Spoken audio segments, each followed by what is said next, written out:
पहले पिछले साल हमने एक यात्रा की कन्याकुमारी से कश्मीर जाने पर, वो भी मध्य प्रदेश से निकली थी। और काफी लोगों ने हमें कहा कि देखिए आपने कन्याकुमारी से कश्मीर तक यात्रा की, मगर बहुत सारे ऐसे स्टेट हैं जो रह गए। गुजरात रह गया, बिहार रह गया, असम रह गया, नॉर्थ ईस्ट रह गया, तो आपको दूसरी यात्रा करनी चाहिए। तो इसलिए हमने अब दूसरी यात्रा मणिपुर महाराष्ट्र तक की। आप जानते हैं मणिपुर से क्यों शुरू की हमने? क्योंकि मणिपुर में बीजेपी के विचारधारा ने आग लगा रखी है। वहां पर सिविल वॉर का माहौल बना हुआ है, वहां लोग एक दूसरे को मार रहे हैं। और क्योंकि हम नफरत के खिलाफ खड़े होते हैं, नफरत के खिलाफ लड़ते हैं, तो इसलिए हमने सोचा मणिपुर से शुरू करेंगे और महाराष्ट्र में हमारी यात्रा जाके खत्म होगी। तो दोनों यात्राएं मध्य प्रदेश से निकली हैं, क्योंकि आप हिंदुस्तान के दिल हो, आप बिल्कुल बीच में हो। अब इस यात्रा में हमने एक दूसरा शब्द जोड़ दिया। पहली यात्रा जो थी भारत जोड़ो यात्रा थी, अब ये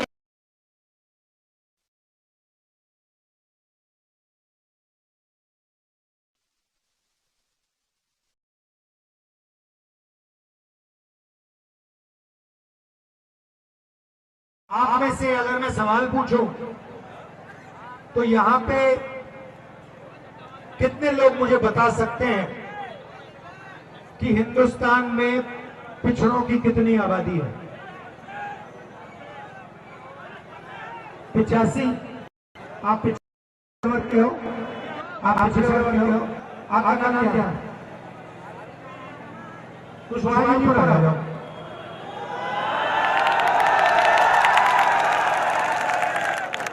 कुशवाहा जी ऊपर आओ।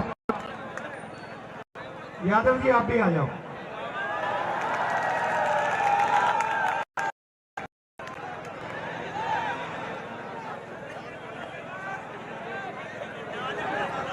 हाँ यहाँ खड़े हो जाओ। इस पर आकर इस पर।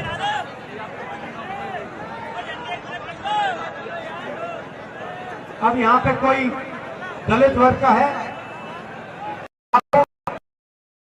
आपका नाम क्या है? हाँ आ जाओ आ जाओ।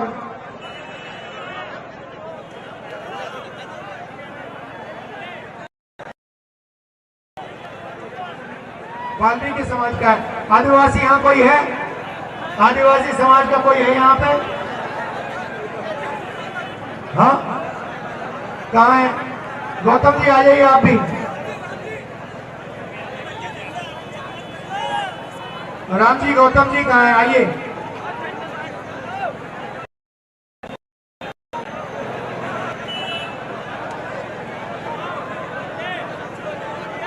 ले आओ।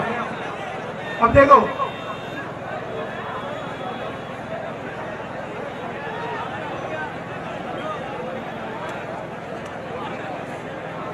नहीं ठहर जाओ, ये काफी है हमारे भैया। आपका रविंद्र कुशवाहा, आपका नाम क्या है? Doctor ML Mahaur. और आपका नाम? यादव जी, केशव सिंह यादव जी। अब देखिए मैंने इनको यहां क्यों बिठाया, मैं आपको बताना चाहता हूं। पिछड़ों की आबादी 55% है, 50 से 55 मान लेते हैं, 50 है, ठीक है। कुछ आपकी आबादी 50% है हिंदुस्तान में। यादव जी आपकी 50% है, ठीक है। उनकी 15% है, आदिवासियों की 8% है, ठीक है। 50 कितने हुए? 73 हुए, 73। अच्छा थोड़ा शांत हो जाओ। अब आदिवासी है, आ जाइए। अभी सब हुआ, आ जाओ आदिवासी में आ जाओ। भैया उनको आने दो।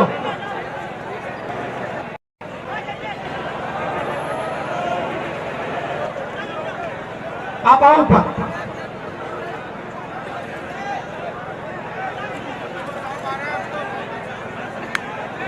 इनका नाम क्या है?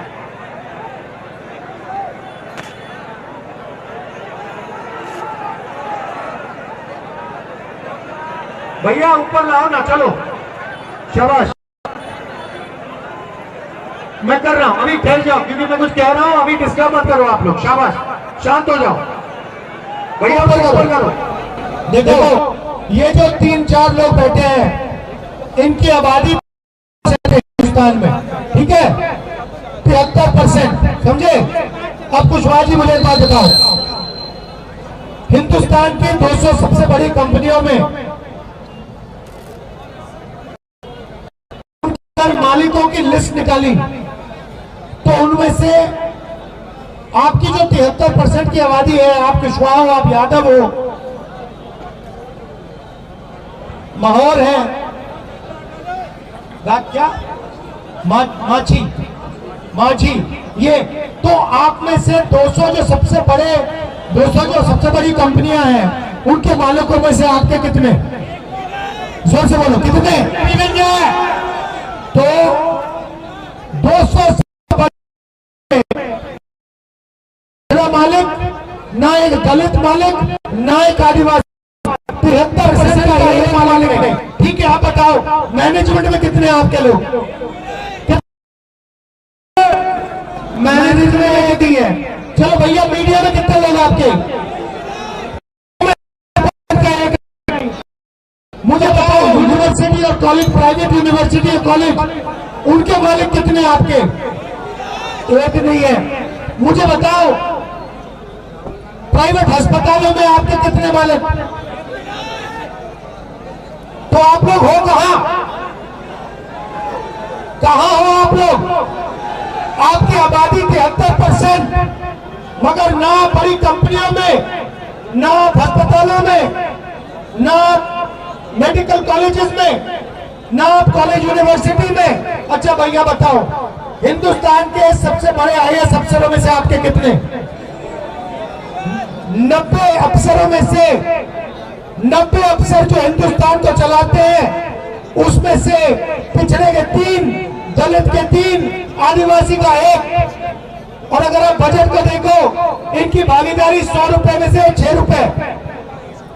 और फिर मोदी जी कहते हैं कि मैं पिछड़ों की राजनीति कर रहा हूं, मैं गरीबों की राजनीति कर रहा हूं। ये कैसी राजनीति है जिसमें 73%, इस देश के 73% को कुछ नहीं मिलता?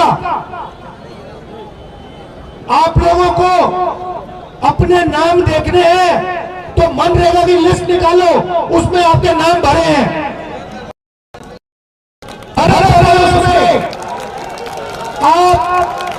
आप किसी भी हाईवे पर चले जाओ, वहां पे लेबर की लिस्ट निकालो, वहां पे आपको पिछड़े, दलित, आदिवासी मिलेंगे। मगर ब्यूरोक्रेसी में, कोर्ट्स में, अच्छा बताओ, हिंदुस्तान में 650 हाई कोर्ट के जज हैं, 650 हाई कोर्ट के जज हैं। भैया उसमें बता दो कुशवाहा कितने? उसमें बता दो कुशवाहा कितने? दिखेगा नहीं भाई और बहनों, आपको कहीं नहीं दिखेगा। आपकी जो आबादी है वो इस देश को चलाती है, अपना खून पसीना देते हो, और फिर इस देश में आपको कहीं भी भागीदारी नहीं मिलती। ये देश की सच्चाई है। और जब मैंने कहा कि क्रांतिकारी कदम बन रहा है, तो नरेंद्र मोदी कहता है कि हिंदुस्तान में कोई 2 ही जात है, एक अमीर है, एक गरीब है। उससे पहले नरेंद्र मोदी जी कहते थे मैं ओबीसी हूं, जैसे ही मैंने जाति जनगणना की बात की, कहते हैं हिंदुस्तान में कोई जाति नहीं, क्योंकि वो नहीं चाहते कि आपको अपनी सच्ची आबादी, अपनी सच्ची भागीदारी समझ आ जाए। कांग्रेस पार्टी ने निर्णय लिया है, जैसे ही हमारी सरकार आएगी, पहला काम हम जाति जनगणना कराएंगे, और जो आपकी भागीदारी, आपको भागीदारी मिलनी चाहिए। आपको जो भागीदारी मिलनी चाहिए यादव जी, कुशवाहा जी, मांझी जी, आपको मिले। आखिरी बात मुझे बताओ, जनरल कास्ट का गरीब व्यक्ति आपको 200 कंपनियों का मालिक मिलेगा? नहीं मिलेगा। जनरल कास्ट का गरीब व्यक्ति आपको अस्पताल, प्राइवेट अस्पतालों का मालिक मिलेगा? नहीं मिलेगा। तो मैं ये आपसे बता रहा हूं, इस देश को 3-4% लोग चलाते हैं, उसमें से आपका कोई नहीं है। वो अदानी जी है, अंबानी जी है, बड़े बड़े उद्योगपति हैं और 40-50 ब्यूरोक्रेट्स हैं। मैं चाहता हूं कि आपको भागीदारी मिलना शुरू हो जाए, कि यादव जी सपना देख पाए कि उनके बच्चे हिंदुस्तान की सबसे बड़ी कंपनी के मालिक बने। कुशवाहा जी सपना देख पाए कि एक दिन मेरा बच्चा भी बड़ा ब्यूरोक्रेट बने। आप भी देख पाए कि मेरा बेटा बिजनेस चलाए, जज में। इसलिए हमने न्याय यात्रा शब्द जोड़ा है, न्याय यात्रा। और मैं आपका धन्यवाद, आप बात समझ गए ना? समझ गए ना? मुझे बताओ, मीडिया में कभी क्यों नहीं कहते? मीडिया में ये बात कभी क्यों नहीं कही जाती? भाई और बहनों, मीडिया आपका नहीं है, मीडिया अदानी का है। अभी मेरे पास एक अग्निवीर आता है, अभी मेरे पास आया, कहता है राहुल जी, ये जो अग्निवीर ने बनाई है ये बहुत खराब बनाई है। आप जानते हो अग्निवीर योजना क्यों बनाई गई? जानते हो? मैं बताता हूं। 4 लोगों को लिया जाएगा, 3 लोगों को बाहर उठा के फेंक दिया जाएगा। आप देखना, जो 3 लोग होंगे ना, वो सारे के सारे पिछड़े दलित आदिवासी होंगे, पहली बात। दूसरी बात, 2 तरीके के शहीद होंगे। एक शहीद होगा जो आर्मी वाला होगा, दोनों को गोली लगेगी, दोनों शहीद होंगे। एक शहीद होगा आर्मी वाला, उसको पेंशन मिलेगी, उसको बड़ी बड़ी कॉम्पेंसेशन मिलेगी, उसको सारी की सारी प्रोटेक्शन मिलेगी। जो अग्निवीर शहीद होगा ना, उसको कहा जाएगा देखो तुम्हें कुछ नहीं मिलेगा। सबसे पहले तुम्हें शहीद का दर्जा ही नहीं मिलेगा, बाकी सब छोड़ो, पेंशन छोड़ो, तुम्हें शहीद का दर्जा ही नहीं देंगे हम। क्यों? क्योंकि तुम अग्निवीर हो। तो अब नई चीज बनाई है, 2 तरीके के शहीद। एक शहीद जिसको दर्जा दिया जाएगा, दूसरा शहीद जिसको लात मार के भगा दिया जाएगा, उसकी लाश को उठा के परे कर दिया जाएगा और उससे कहा जाएगा तुम तो शहीद ही नहीं हो, तुम तो अग्निवीर हो। और ये सब क्यों किया जा रहा है? कि हिंदुस्तान की सेना के सारे हथियार, सारे के सारे ड्रोन के कॉन्ट्रैक्ट, हवाई जहाज के कॉन्ट्रैक्ट, हथियार के कॉन्ट्रैक्ट जैसी कंपनियों से छीनकर अदानी जी को दिए जाए। आप लिस्ट निकालो, हथियारों की लिस्ट निकालो, गोला बारूद की लिस्ट निकालो, ड्रोन की लिस्ट निकालो, हवाई जहाज की लिस्ट निकालो, देख लो अदानी जी की कंपनी के सारे हथियार खरीदे जा रहे हैं और 2 शहीद बनाए जा रहे हैं। ये मैं आपसे कहना चाहता था। यादव जी, कुशवाहा जी, मांझी जी, आप सबका दिल से धन्यवाद, आपने मेरी मदद की। नमस्कार, जय हिंद।